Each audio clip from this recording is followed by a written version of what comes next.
जय हिंद दोस्तों, मैं हूं मेजर गौरवारी और आप देख रहे हैं मेजरली राइट। अच्छा, चाइना बैक कर रहा है पैलेस्टीन को। मैं बता दूं, ये पूरा जो कांड चल रहा है ना, ये चाइना बैक्ड है, ठीक है। और चाइनीज को वक्त आ गया जूते मारने का। Let's do some plain talking today. साफ साफ दो टूक बातें करते हैं दोस्तों। तो अलीबाबा और बाइडू पे जो मैप है उस एरिया का, वहां से इसराइल को हटा दिया, नाम ही नहीं लिखा इसराइल का, ठीक है। क्योंकि शी जिनपिंग बैक कर रहा है पैलेस्टीन को। अब शी जिनपिंग क्यों बैक कर रहा है पैलेस्टीन को? क्योंकि शी जिनपिंग इसराइल के थ्रू वेस्ट पे प्रेशर डालना चाहता है, और कहीं ना कहीं इसके पीछे यूक्रेन और रशिया का जो वॉर है उसका साया इन सब के ऊपर है।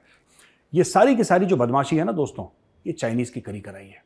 यही लोग हैं जो आग में घी का काम कर रहे हैं। यही लोग हैं जो ईरान को भड़का रहे हैं, और ईरान के कंधे पे, जैसे ईरान हिजबुल्लाह और हमास के कंधे पे रख के राइफल फायर करता है ना, ये तोप फायर कर रहे हैं ईरान के कंधे पे रख के। इन सब के पीछे चाइनीज हैं। मैं वेस्ट को फिर से बोलता हूं कि आपको जो खतरा है, आपको मैनिपुलेशन का खतरा है। जो आप लोग कहते हैं ना कि यार, अगर हमने किसी चाइनीज से सवाल जवाब पूछ लिए तो लोग हमें रेसिस्ट बोलेंगे। अगर रेसिस्ट बोलेंगे तो बोलने दो, कल अगर जिंदा रहोगे ना तब तो बोल पाएंगे रेसिस्ट या नॉन रेसिस्ट। चाइनीज इसी चीज का फायदा उठाते हैं। चाइनीज जो हैं इसी चीज का फायदा उठाते हैं। आपके मुल्क में आएंगे, आपके ऊपर जासूसी करेंगे, और अगर आपने किसी चाइनीज को पकड़ा दिया तो बोले यार ये तो रंग भेद है, ये तो रेसिज्म है, ये तो हमें अच्छा ही नहीं मानते। इसीलिए यही चीज रेडिकल इस्लामिस्ट करते हैं। अगर आपने उनको पकड़ लिया जासूसी करते हुए या कुछ भी आतंकवाद करते हुए, साहब इसमें तो इस्लामोफोबिया है, ये मुसलमानों का खिलाफ है। ये विक्टिम कार्ड का जो एक चीज है ना, आपने कभी देखा होगा, चाइनीज इतने पकड़े गए स्पाइंग करते हुए, फिर ये वापस चले जाते हैं, अमेरिका इनको छोड़ देता है। ऐसा क्यों है? ऐसा इसलिए दोस्तों क्योंकि चाइनीज ने अपने रिसर्च स्कॉलर्स को अमेरिका की टॉप कंपनीज में डाल रखा है, टॉप यूनिवर्सिटीज में डाल रखा है, जहां पे मोटा पैसा आता है बाहर से फंडिंग के लिए। ये लोग जाके जो टॉप टेक्नोलॉजी है चोरी करके चाइना को देते हैं। मैं आपको बताता हूं, चाइना में इतनी अकल नहीं है, ठीक है, कि वॉशिंग मशीन खुद बना ले। ये सारी की सारी टेक्नोलॉजी उसने वेस्ट से चोरी कर रखी है, कॉन्ट्रैक्ट मैन्युफैक्चरिंग कर करके।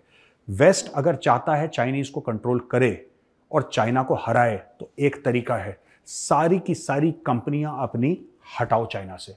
एक एक कंपनी जो चाइना में ना वेस्टर्न ब्रांड है, यूरोप का और अमेरिका का, नॉर्थ अमेरिका, यूरोप, जो पूरा सिविलाइज्ड वर्ल्ड, डेमोक्रेटिक वर्ल्ड। आप एक बात बताओ, आप लोग कहते हो बहुत बड़ी डेमोक्रेसी हो, दुनिया की बेस्ट डेमोक्रेसी, आप चाइना के साथ बिजनेस कैसे कर सकते हैं यार?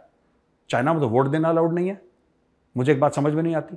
We are democracy, freedom of speech, rule of law, बकवास करते हो पूरी, और सारी की सारी कंपनियां तुम्हारी चाइना में हैं। पैसे के चक्कर में तुमने अपनी वैल्यूज को कॉम्प्रोमाइज कर दिया।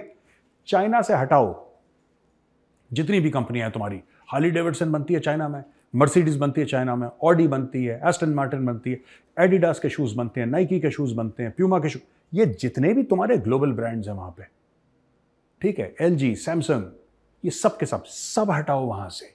सब चाइना से हटाओ। चाइना की इकोनॉमी कोलैप्स कर जाएगी। हटाओ वहां से धीरे धीरे करके, ठीक है। भारत है, मलेशिया है, बांग्लादेश है, कितने सारे देश हैं which are now manufacturing powerhouses. आप यहां पे शिफ्ट करो, चाइना से निकालो। आप पैसा देते हो, समझ रहे हो मेरी बात? चाइना को आप पैसा देते हो, आपके दिए हुए पैसे से चाइना हथियार खरीदता है, फिर तुम्हें ठोकता है, फिर तुम ही रोते हो।